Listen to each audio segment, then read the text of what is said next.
Hello, folks, it's David here, and I would just like to take a moment to ask you to go and check out our sponsors, NordVPN. Internet security, very important. I'm sure it's something that you're concerned about as well. Me, I like to know that I'm the person in control of my data. I live on my phone, and the amount of stuff I do on it, from banking to documents to private messaging, I need to know is secure. We all know that there are bad people out there who will come in and try and get our details and try and spend our money for us. NordVPN prevents that, especially if you're using public Wi-Fi's or you're using Wi-Fi's away from your home. If you use NordVPN, you are safe and protected. It also allows you to take short holidays to places if that's ever required. It's a brilliant product. I use it every day and highly recommend it. And you can get a tremendous offer if you go to nordvpn.com/heart and hand. That's nordvpn.com/heart and hand, or use the code heart and hand to get up to 70% off your NordVPN plan. You'll also get one additional month for free. Risk-free with Nord. It's 30-day money back guarantee. So all you need to do if you don't like it is just say nope, and you'll get your money back. So go and check them out. As I say, it's very important. You'll get peace of mind. Go to nordvpn.com/heart and hand.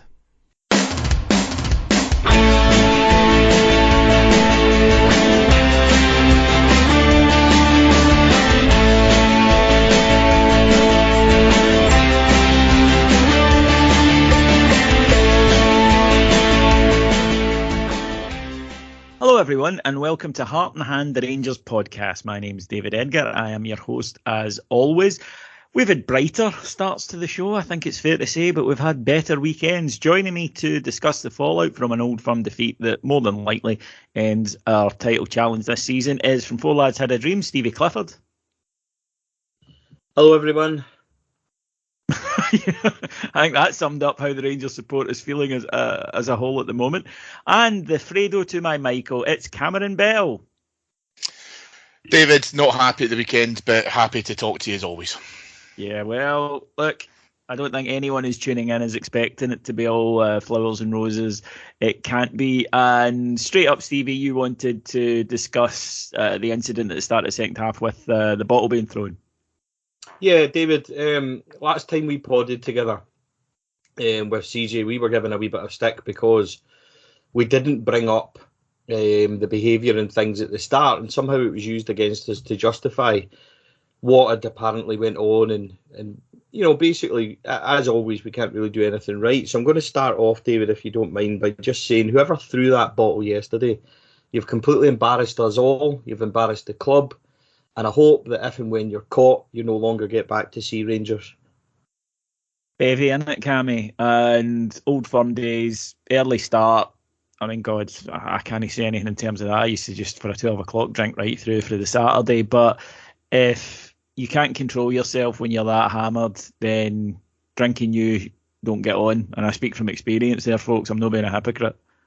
No, it's not. And same as yourself, David, I enjoyed a wee bevy before the game and stuff. And, you know, I used to live quite local to Ibrox, so the kind of general rule of thumb was for an Old Firm game on a Sunday at 12 noon kickoff, I was always round to mine, and I'd have people in my house from, 8, 9 o'clock in the morning. We'd sit, we'd get full of it and go up. But I was with people who I know could control themselves, who could look after themselves, who knew where the line was and stuff as well. There seems to me, and maybe it is just me, more of a growing culture of being able to take things into the ground. Almost everyone around me yesterday, if they hadn't had a drink, were drinking within the ground, whether it was glass bottles or plastic bottles they'd smuggled in or whatever. What I'll say to people is, I mean, I'm hoping that we get to the stage where we don't have to start self-policing this, but I think unanimously I've seen everywhere people condemning this idiot that threw that bottle onto the park. I totally agree with that. Everyone does. Everyone listening to this will as well. But the other thing to that is, if this continues going down this road, then the club are going to have to start taking action about doing, greater searches get into the ground. That leads to greater queue times get into the ground. That means having to get there earlier. That's a knock-on effect for everybody. So I just beg to employ some common sense and let's just wrap it in the head. Have your fill before you get into the ground. As long as you can control yourself in the ground, that's great. But taking projectiles in now and leading to this is going to have huge ramifications for it as well. Yeah, you're trying Just to hurt on somebody. that, sorry. It's unjustifiable. You're trying to hurt someone, and you would have. I mean, he could have hurt more than one player. He could have hurt. Plenty of players could have gashed their knee on it. I think as well that I don't want to spend all day on this, so we'll just wrap it up here. But I think that the self-policing thing, I hear that a lot, and to be honest, I really hate that, because if somebody's bevied and coked out their tits and acting like the arsehole, it shouldn't be up to somebody who's just paid their money to go and watch a game to go and deal with You don't want that. to get near them. No, Yeah. and I don't blame people for not wanting to get near them. So yeah, I think it is something that needs to be nipped in the bud. Yeah, the thing is, I know that this is a problem. There's always going to be idiots in a support our size, and the problem is that they're not likely to listen to you or me, and the people who are listening to this show are not likely to be particularly liable to do it, and that is the issue. But he will be caught, he will be banned, and it was a very, very stupid thing to do. Right, let's get on then to the game. We've delayed it for about as long as I think we possibly could. Rangers had to win, and in the end lost, despite having a great start. And Stevie, let's kick off with that.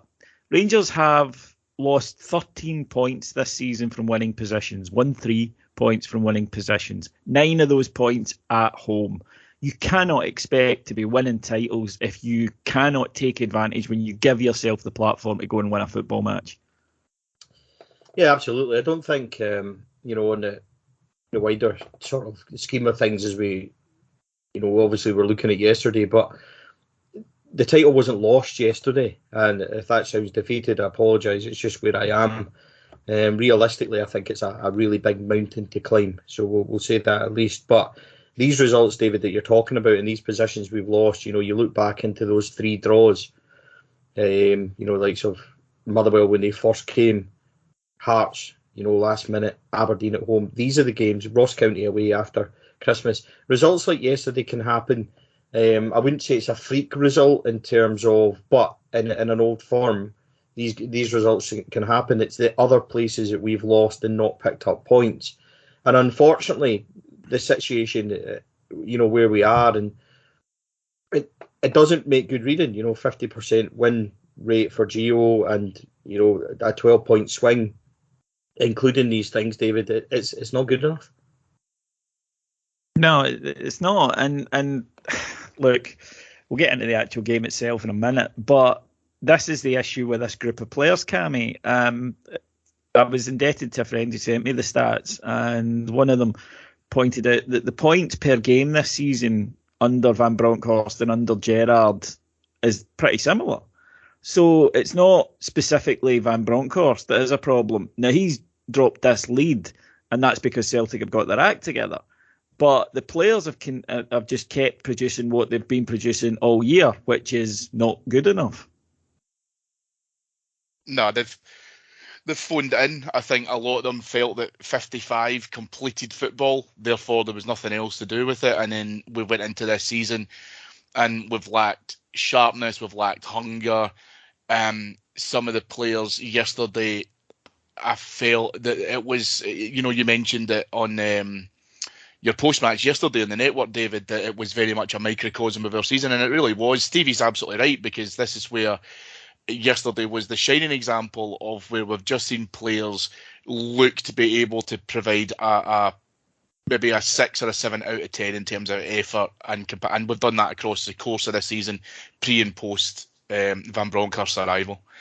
We've failed to arrest the slide. We've failed to look at the players have said that they've reflected and they've looked towards the group to be able to understand what's going on. I don't really know if I believe that, because yesterday, everything swings towards our momentum if we were able to get that result yesterday, if we were to go across and get a positive result in Braga, and then maybe in a couple of weeks be able to go and take a really positive result out of Hampden. All of a sudden, it really does start asking questions of this Celtic team. And all I was left with really was the questions I already had about this Rangers team. Here's the thing, right? And Stevie, you'll know what I mean. Cammy, you tend to be more of a pessimist than me, and I tend to be more of an optimist. Stevie's the same as me. And anyone who's listened to this show over the years will know that. And even the first couple of seasons, and the team has changed since then, but there are still a lot of players there. I defended them because I felt we were building towards something, and I felt last season was was that we were putting in place a team that was capable of going and winning a league title, and there would be bumps in the road. It took longer than I expected it to, but we did get there.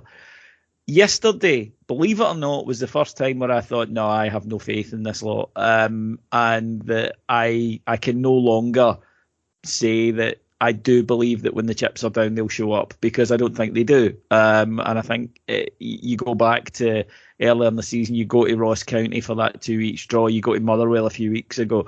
For whatever reason, there's something in the makeup of a number of those squad members, Stevie, that when pressure is applied, they don't react. Last year, because they were able to run away with it, it was fine. It was never really put under test in the league. It was put under test in the cup, and they failed both. They should have ended up with the treble. They didn't.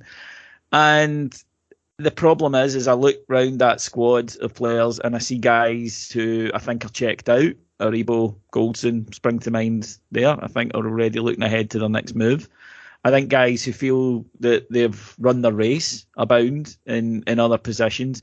And I just see very little in the squad that says that they understood that it was great winning the league, but then it's forgotten and you go on to the next thing. I don't believe that has happened. And there is going to be a rebuild in the summer. There's absolutely no doubt about that. It was necessary, but it just crystallised for me yesterday because, yet again, maybe I'll be a wee bit harsh because as people who listen to the shows on Patreon will know, I really did think we were going to turn up and put in a performance. I didn't know if we'd win the league, right? I'll say that right now. But I felt it was all set up. It was the type of match they react to. Crowd were there. They were buzzing. It was a huge match. It was almost like a European game. And the first 5 minutes, I thought, yep, that's exactly what I expected. Come out the traps, firing into it. They lose a goal and it all goes away. And I've seen that just too often with this side. Yeah, I mean, first of all, I'll say that you did correctly say to me before the game that you felt that we could turn up and win, and you felt that we would get that quick start, but we were a bit unsure about whether or not we'd run out of leg room in the league. So to back you up there, we definitely did speak about that beforehand, and we both went with a mindset that was positive yesterday. We got that good start. But without going into the game too much and talking about points, David, I'm completely where you are, and I'm where Cammy is, and what Cammy said for me is true. There's players here phoning it in, and when you see lack of heart right in front of you, like failure to track runners, sometimes that happens in a game. You get confused and you get mixed up. I get it. I was never a good footballer, so I'm not going to criticise guys for making mistakes. But fundamentally, we are seeing a regular pattern of the same things happening on the same people. And this is where criticism of Giovanni is hard to defend, because it's continuous same individual errors that we've spoken about for months and months and months. And he's almost got himself in this bubble where he's got a selected 15 and everybody else is done, and he won't even touch them or go beyond that. And that is becoming problematic, because there's instances, and we spoke about it. I don't want to ramble and deflect too much, but you go back to that St Johnstone game where no substitutions were made, and we all thought that certain players during it were knackered. Well, yesterday's the exact same scenario in terms of certain players that he just refuses, and he'll almost shoehorn them in to keep them on the pitch, and then it breaks everything down. And listen, I get it. And he said yesterday, subs sometimes work, some sometimes don't. But for me, there's things that he's making it easy for us to criticise, because he's selecting and the players he's sticking with the same people that are letting him down. That's what I'm trying to get to. And when you say about the players, I completely agree, mate. And that's and it's all a collective thing. If that makes sense. No, it does, Cammy. I agree with what Stevie says there. I don't think there'll be much disagreement from any of us today, because I don't care if you're optimistic, pessimistic, whatever. I think that it was glaring and real yesterday. But I know that in Scotland, and the UK is football as a whole, but particularly in Scotland, that we sometimes do bang on about things like passion, application, attitude, and they don't make up for a lack of skill, right? If you don't have the ability to do a certain thing, then you don't have the ability. End of story, and you will reach your level. But it does exist, and you can see when it's there and you can see when it's not. And to me, the goals yesterday were so symptomatic of this Rangers team season, that confusion, this sort of tepid approach to it, this sort of confused, I don't know why, are you supposed to be, am I supposed to be there? Will I do this? Will you do that? And then as we attack, that bad decision making, and then good positions wasted, and eventually just panicking and resorting to lumping the ball in. And for me, a lot of those things come down to mentality, because we know players in that side have quality, but they just don't show it in certain sets of circumstances. And that to me seems a mentality thing. Oh, it definitely is.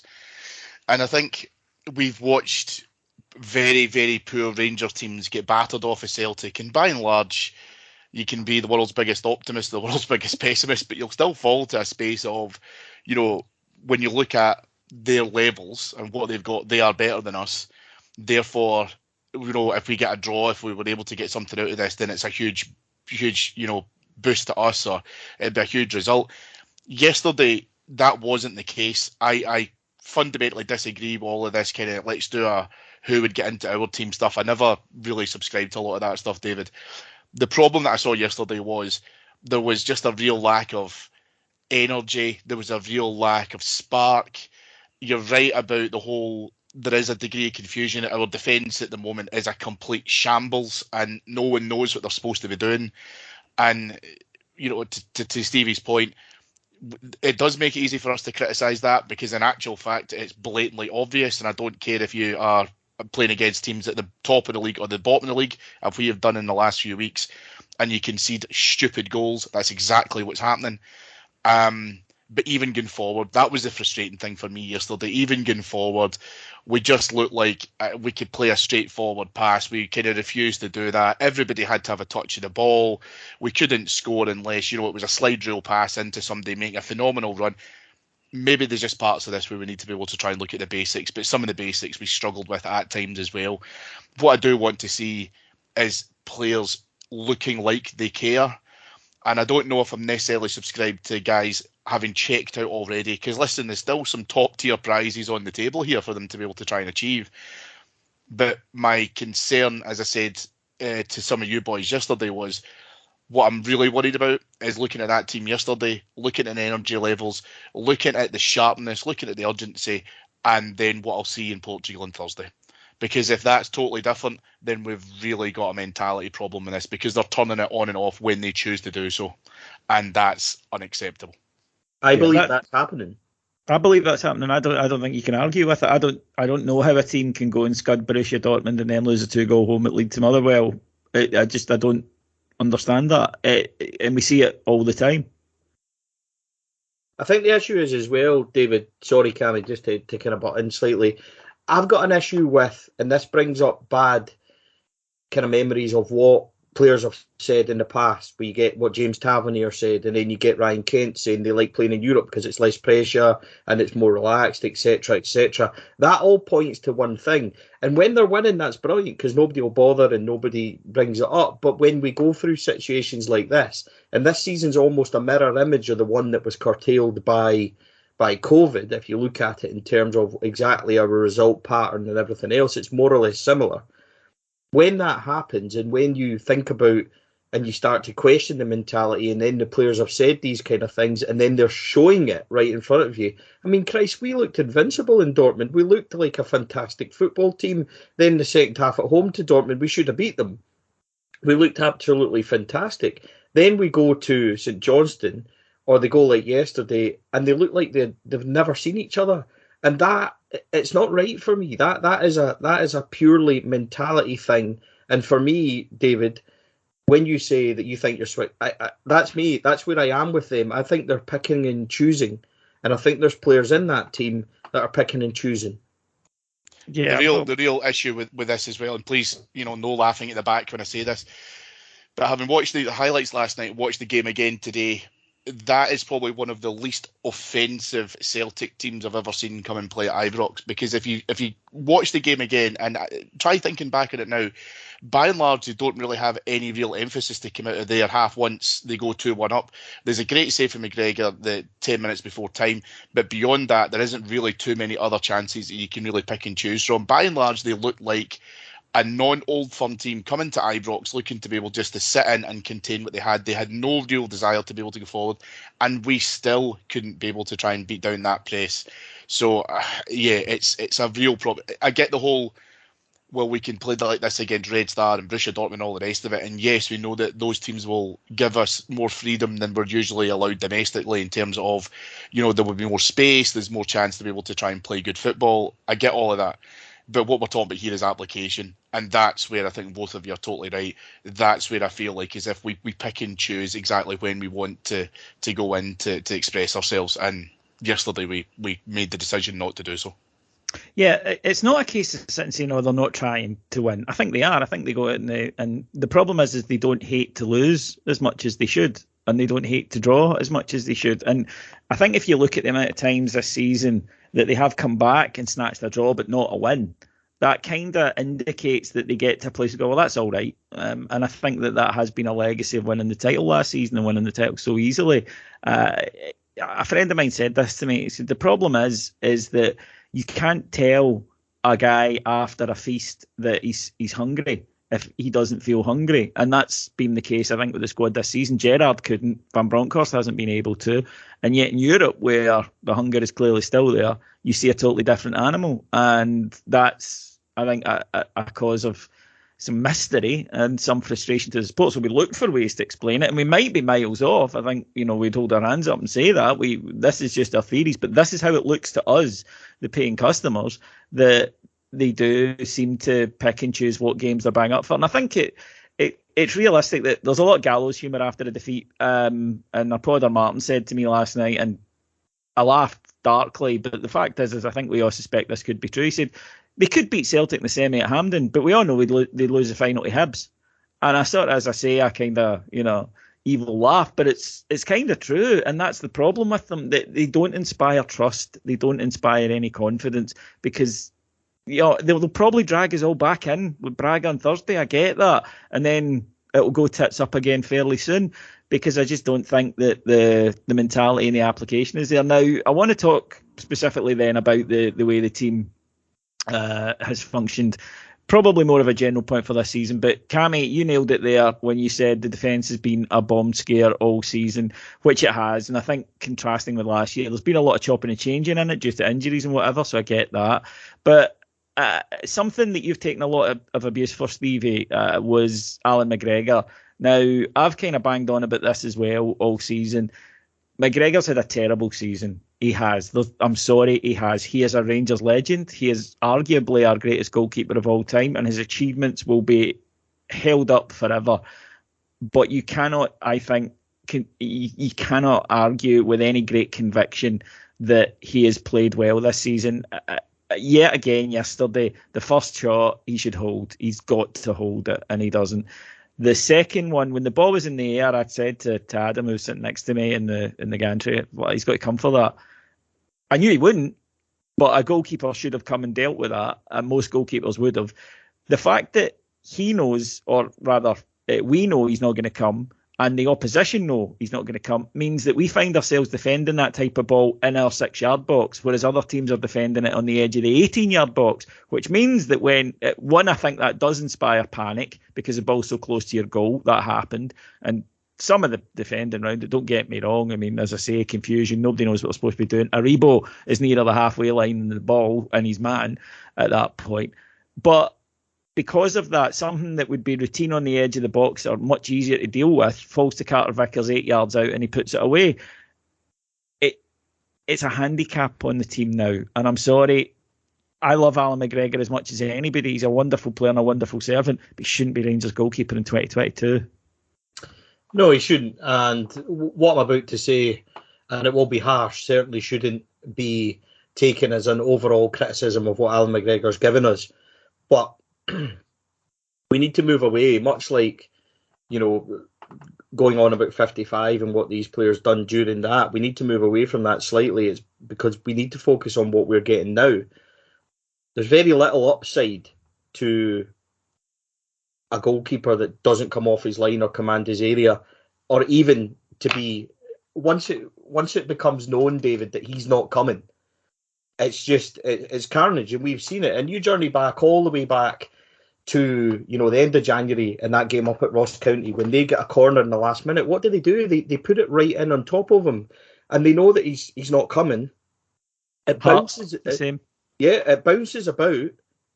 And yesterday was similar. Now we can talk about the defender and everything else, which was shambolic. But when you put a ball on the edge of your 6-yard box, you've got to come and get it. You have to come and not even particularly get it as such. You've got to come and get something on it, punch it, do whatever. Then your defence run out. See, because he doesn't do that, look at how deep our centre-backs were at the point where Carter Vickers scored. They're all behind the ball, trying to guard the line because they know he's not coming. The first one is a horror mistake. It's as bad as letting it go through your legs. It's a weak shot. I don't know what he's tried to do with his body shape. It's all wrong. He's basically pushed it straight to the one man who's standing there who plays it straight in.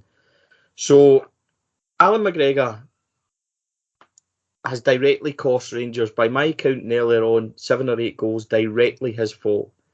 He's indirectly cost us another half dozen. And this goes all the way back, David, to November when we got beat by Hibs. And that was the first time I properly called and said, and we got a lot of criticism for that. And then after Red Star, people were saying, that's why he's legends, that's why he's the best we've ever had, etc., etc. I don't think anyone sitting here would argue that Alan McGregor's still capable of world-class saves and one-on-one moments and stuff like that. We won the second half. Yeah, exactly. But that's not the issue. That's not what's costing us. What's costing us is the overall effect it's having, not only on our team, but on other teams. Because when they come to Ibrox or we go to their ground or whatever, they know he's not coming, put the ball right on top of them. And you've seen it from our defence as well. So I'm sorry if it's repeating itself again or whatever, but Alan McGregor needs to come out of Rangers' goal if we're going to get anywhere within the next couple of months. And I know people will say it's reactionary again. I've been quite consistent with this throughout. John McLaughlin's just signed another 2.5-year deal. Is there a massive downside to him going in? Is he as good a shot stopper as Alan McGregor? Well, we don't technically know yet because we've not seen him. No, he's not. He never will be. No, but he's not Alan McGregor. But he can kick better and he can command his box better. And yeah, sure, but you need to make the trade-off. What at the moment is better overall for us? And certainly domestically, I look at it and I think the kicking, because we're going to have a lot of the ball, and the command, because teams will put crosses in against us. We also need to figure out, David, whether or not he's good enough to be number one next year. So we've got 6 games left in the league, which includes a trip to their place. Now, for me, I know people will say this is defeatist and everything else. I get it. Apologies. For me, it's gone. It's too far away. So put him in and let's see how he can handle it. And I go back to what I was saying before in terms of he's not been in for Rangers where he's been required to make world-class diving saves, etc. We've not really seen that from him yet. So I would like to see him properly be in a team like this where he can exude a wee bit of confidence and we can see whether or not he's good enough to be our number one for next season. And Alan McGregor staying in at the moment is doing more damage than it is doing positive. And again, I don't mean to be overly negative. It's not a slight on his career and his longevity and all that for the club, which has been amazing, but at the moment he's not playing well enough to stay in that team. Cammy, he's not picking himself though. He's not, but then there's probably a couple of things just in the points that you boys were talking about there in terms of, I think you're seeing a much quieter Alan McGregor because I think he knows now. See, previously when again there was issues in front of his back four, and those issues were happening in front of him, he was the first guy out to start screaming at people. And we're not really even seeing that any longer because I think he knows himself. He's not playing anywhere near well enough. I do understand the hesitancy to criticise him. What I don't understand is, we have a sentimentality towards him because I do think he is one of our greatest ever goalkeepers. Understand that. Now, whatever happens between now and the end of the season is not going to change that opinion. It's really not, because what's done is done, right? And I agree with Stevie with regards. We need to have a look at next season's options, but I don't think the goalkeeper position is the only position within which we need to consider that. So there's definitely some work in the larger picture there. The problem I've got with where Al McGregor is at the moment is, to answer probably the question you boys were kind of asking around about their way there was, I trust Al McGregor implicitly if a player is running towards him in a one-on-one. Implicitly, I trust him. Even if the guy has an early shot, I think McGregor saves it. If he's looking to be able to come in, I think he spreads himself well. Ironically, he also did that in the Celtic game yesterday as well. What I don't trust, and where McLaughlin probably is slightly better at this because he actually tries it, is any kind of cross ball coming into the box is just, David, you said that to yourself yesterday watching that second goal, and I can guarantee the other voice in your head turned around and went, he should come for it. Another voice said, yeah, but he won't. I know for a fact he won't. So Adam literally said he won't while the ball was in the air. So now, as you've already pointed out, we've got that deficit that's there. I don't understand as to why we can't address that problem. And you, to answer your initial question there to me, David, was you're right. He's not picking himself. I don't know if the manager does feel a degree of sentimentality towards it, or whether or not he thinks that McGregor is a protected player, and if he drops him, then the manager comes in for criticism or whatever. See, if I'm being honest with you, I think as a support, we kind of just need to get past that now, and we need to think about what's happening from August onwards. So if it's going to be the case that we're going to bring in John McLaughlin and we're putting our chips on him, get him involved as soon as we possibly can now. And Al McGregor will never be less thought of because of what he's been unable to contribute this season, because people will remember him coming back for 55. People will remember him being one of the greatest goalkeepers that there's ever been for Rangers Football Club. That's his legacy. Whatever happens between now and the end of the season doesn't make a difference. The other side of that coin, and I'll stay with you, Cammy, on this one, but I will get Stevie's take on it in a minute, just to freshen things up. We can't select the manager for not freshening things up if I don't do it on the show. But he said yesterday we won't look for excuses. Alfredo Morelos wasn't available, which we know. In came Kemar Roofe, and again, I hold my hands up. I thought Roofe had looked sharp in his last few matches, and I said, well, it could work. He's a good player. He's got Old Firm goals in the past, etc., and it didn't function at all.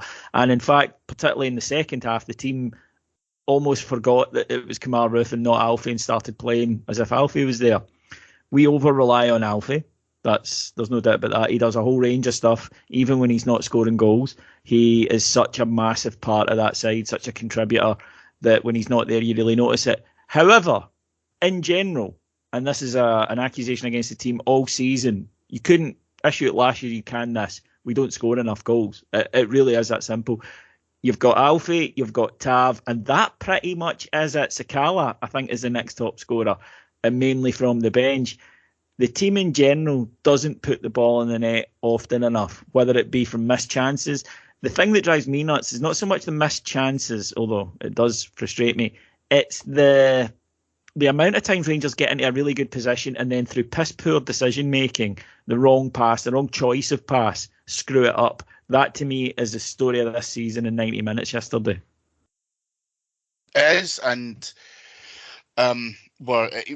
beforehand when Alfie wasn't going through the greatest scoring streaks, what we've seen from him in the past is that he's been able to set up chances. Other players have chipped in with goals, as you rightly say, been able to try and take that now. Sakala, I think I'm pretty much done with now in terms of, I just think his end product, his thought process in the final third is fairly horrendous. But as you've rightly pointed out, he did all right when he came on yesterday. I thought he did more than 20 minutes than Aribo did in the last 3 weeks. I think, that's fine, but that's not a high bar of comparison, I suppose. However, at the same point, there was also times yesterday where it looked like as if he didn't understand if he was stepping on Tav's shoes or not, because of he was in a position where he should have been able to try and either cross the ball or drive in with it. And that's a rawness, right? I'm not necessarily blaming Sakala for the fact that he's not had a great deal of opportunities, or he's not looking as if he's been coached near enough within his end product. But there is times where, like the players alongside him, his decision making is so poor he doesn't know whether or not to have a dig or square it or to cross it or to do whatever. And as I mentioned earlier on, Celtic were perfectly happy to camp into their own box at that point, like any other SPL team, where we had then have the responsibility to break them down. Because we are so scared at times of being able just to try and take a relatively straightforward shot. Sakala probably had the best chance when he forced a really good save from Joe Hart low down to his left-hand side. But beyond that, that was it. Ryan Kent didn't much away. John Rebo didn't get much away. Lundstrom did have a shot, but it was virtually from the halfway line in the second half. That was about all. And Roof has to be able to try and get support. I think I said to you boys in the build-up to this was, it wouldn't surprise me if Roof didn't set up the goals, but he would move players out of position and create space for others to be able to try and come into it. The problem, as you rightly say, David, is that we have got such a lack of commitment within that area that we do rely upon other players to be able to try and score these goals, and it's just simply not happening. When Alfie was playing but not scoring, we did have players who chipped in, but as soon as we miss him, I mean, it is to cause and effect like a man down at times, because we are so reliant on him to be able to try and get goals for us. It's like it's almost again as if maybe that's another demonstration of their attitude. It's like other players have thought, well, I don't really need to score because I know that Alfie will probably get one for us. Stevie? Yeah, I mean, it's just frustrating because I feel like we've had this discussion now for years when it comes to Alfredo Morelos. I mentioned it this morning in the article that we're now 5 years and 4 different managers and we don't have an alternative to Alfredo Morelos. Now, there's two sides to that. One, he's so bloody good and important, and he's almost irreplaceable. I get that. But as Cammy says, there's got to be a responsibility from other people that pitch in. Now, when Alfredo wasn't scoring yesterday, not yesterday, but last season, we all spoke about how he was making such a difference to the team. Take you back to the very first game of the season last year where he dropped deep, linked up, Kent went through. We've not seen that this year. We've not seen anything like that this year, because if he's not doing it, nobody else does it. And that's where it just becomes so frustrating, and it feels like a broken record in terms of players not taking responsibility. And we watched yesterday a mirror image repeat of what happened against Malmo at the very start of the season at home when we were 2-1 down that second half against 10 men. Side to side, back side, poor cross. That's what we got yesterday. It wasn't until the 83rd minute when Connor Goldson, of all people, went down the right and put in a meaningful cross, which Roof kind of scooped just over. That was the only time they gave Roof an opportunity. So I'm loath to sit here and blame Kamar Roof for anything yesterday, because he got absolutely zero feed and zero kind of opportunity to even muster. We talk about his movement and that. Cammy's right. He is very good technically. You could argue better than Alfredo, etc. But he didn't even get that opportunity. We clicked into this safe mode, which we've done time and time again, and we've seen year on year that if things aren't going right, it's the easy passes instead of being brave and trying to break lines and stuff like that. And I just feel like I've watched yesterday, and I said to you yesterday, David, that I was sitting there, 65, 70 minutes, almost resigned. And I've seen that before. And even when he gave 5 minutes at the end and you're expecting the big push and all that, it was never coming. And I feel that Sakala, what Cammy said about Sakala is right. I do feel that, and I do agree with it in terms of what he's saying. But I also think it's incredibly harsh on him, because I think his attitude's 100% better than other people in the team, with his effort and trying. And I get that's not good enough, and I get like that if the quality's not there. But I reckon if other people had the attitude that he had, we wouldn't be struggling and looking for goals and maybe in the mire as such if they applied themselves as he does. Right, the $64,000 question. And that is, of course, the future of the manager. Now, on Heart and Hand, you're about to hear a bit of Heart and Head from me. Logically, you can make a case for Gio, and I think we've discussed earlier, the points per game are the same. I think the players have been pretty similar under two managers this season. I think that there are issues with them collectively that we've discussed. I know those are all legit. He hasn't had a chance really to bring in his own players. He hasn't been backed financially. We know in the January break that no money was spent, and it'll be the summer really before we see any of that money spent. So there's also the expense. If you were to pay him and his team off 4 months into a 3.5-year contract, then that's going to significantly eat into next season's transfer budget, which is crucial. I think we'd like to see those pennies spent on the pitch. All of that is true, and all of those are good arguments. And yet, I have a little voice in my heart saying to me, "Aye, but," and that's where I keep coming back to. That logically, I can absolutely see, Stevie, that yep, Gio, he's done well in Europe, he's done well in the cups. He might end up with a couple of trophies, but there is just this thing that I remain unconvinced that I just can't quite shake. Yeah, how do I word this? If people aren't on board with Gio at the moment, or if people aren't against Gio at the moment, and I don't like to say against because nobody's against the Rangers manager. If people are having doubts about him, by the end of this month, we could lose complete faith in him altogether. And that's unfortunately the uncomfortable truth of where Giovanni Van Bronckhorst is. If we get put out in a semi-final, and I'll leave Europe out slightly for a second, David, but if we get put out in a semi-final and then have to go to their place before the end of the month, staring down a barrel of 4 Old Firm defeats, no Rangers manager should recover from that. Nobody. You look back and maybe Alex McLeish did in a different world, etc. I think losing. But he'd started well. I think losing your first 4 is almost an impossibility, and it's something you mentioned yesterday, which is extremely true. Even if he does do that, and then we have a semi-decent finish, as soon as it goes wrong next season, as soon as the first result, or as soon as or an Old Firm defeat comes, or whatever happens, immediately faith will be lost in Gio and where we are. So. We've seen some good moments from Van Bronckhorst. He's made some big decisions, and things have worked. Equally yesterday, bringing on Scott Arfield for Aaron Ramsey when Joe Aribo was dying on his feet after 10 minutes. These are things that I struggle to defend, and I struggle to... It doesn't... When I think about these things, any faith and any kind of confidence I tried to build up in him, in myself, is evaporated by these kind of things, and I just get the feeling that, and this is reactionary, of course it is, but this is a huge month for him.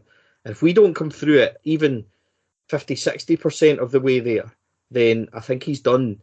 And I think it would be, I would flip that then, David, and say, and I'll ask you back, if he does, in that situation, if that does, and we say we're sticking with him, do you trust him to oversee a squad rebuild in the summer? Because I wouldn't. Well, that then leads into the question as well, Cammy, about Ross Wilson. And I've said for a long time on here that I think our last few transfer windows have been bloody awful. Do we trust him? Because it should be the director of football who's overseeing that. Do we trust him with any money? That's the other $64,000 question, because I would say right now I don't know where that faith is, because I think Ramsey and Diallo came in as a little bit of a smokescreen in January windows, and I've said before, David, that I think the January windows are a lottery, right? They really, really are. So I can't see the faith that he should have given me, where he would turn around and say that he's brought in key players at a time when we've really needed them. Just on the GVB point, I would say that's where I think what will happen across the course of summer and the beginning of the season will see responsibility lie on both their plates, and the outcome in terms of what happens. Because what I expect from Van Bronckhorst is any players who stay, right? So we're just using Sakala as an example, right? Because we were just talking about him. If you can coach Sakala to be able to get a better end product, to tighten up his game, to be able to make better decisions, then that's your job as the coach and your coaching staff, right? So he gets points for that. I think what Van Bronckhorst has to be able to do is instill a hunger and a motivation into a team to be able to do that. And I think a new intake help with that. But again, like you say, it's his responsibility. So performance-wise, I think that's actually where we would see an assessment, and results will take care of themselves. And I think that's where we've been so critical of the team from the beginning of this season, is that from a performance perspective, we've not been happy with what we've seen. What Wilson needs to be able to do is provide him really with the team that can go out to be able to try and do that. Now, how much say he will have within that, I don't know, because I know, as both of you do, that Gerrard had some say towards being able to try and get certain players in, and quite a strong voice regarding certain players. If Van Bronckhorst is going to be there to be told, well, these are the players that we're going for, you really don't have much input whatsoever, then I would then say at that point, that is probably going to end up costing him his job if we don't recruit well. And what you've just said is totally true, David. We've not recruited well across the piece. So I think we have to see what he can do with some degree of money, because I also don't think he'll look to be able to go and spend fortunes. But the most important thing for Wilson now is to be able to then say what players are going to stay, what players are going to go. If we have to sell players in the summer to generate others coming in, I really don't mind that. I'm not saying that I want a fire sale and I want certain players to go because I don't like them or whatever. There's trophy winners in there that, as far as I'm concerned, we probably should have sold in the summer. And that's great with the benefit of hindsight, which Ross Wilson sadly doesn't have. But now he's got to be able to try and say, well, actually, if we do need to make major surgery to it, then these are going to have to be the players that's going to have to consider going. And he has to be strong enough to be able to make that call and those decisions. That's where these questions are going to be put to him.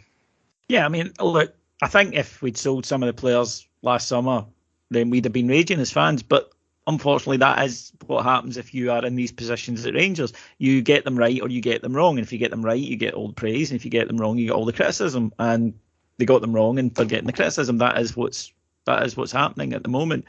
Stevie, David, are there problems further up the chain as well? Do we stop at the director of football? I was going to say, just on Ross Wilson, see on transfers, right? Transfers can be a complete hit and a miss. And I don't think anyone would sit here and say that they wouldn't have signed Aaron Ramsey, for example. So I'm not going to completely throw Ross Wilson under the bus in terms of that.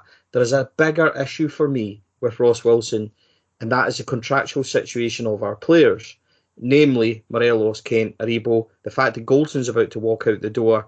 We have a situation where squad valuation and everything else is massive for us. We hark on a lot about player model, etc. David, surely this is on him, and if this situation is allowed, to continue, we're not going to get the valuations of Kent, etc. in the summer if we have to manoeuvre this squad and sell, like Cammy mentioned.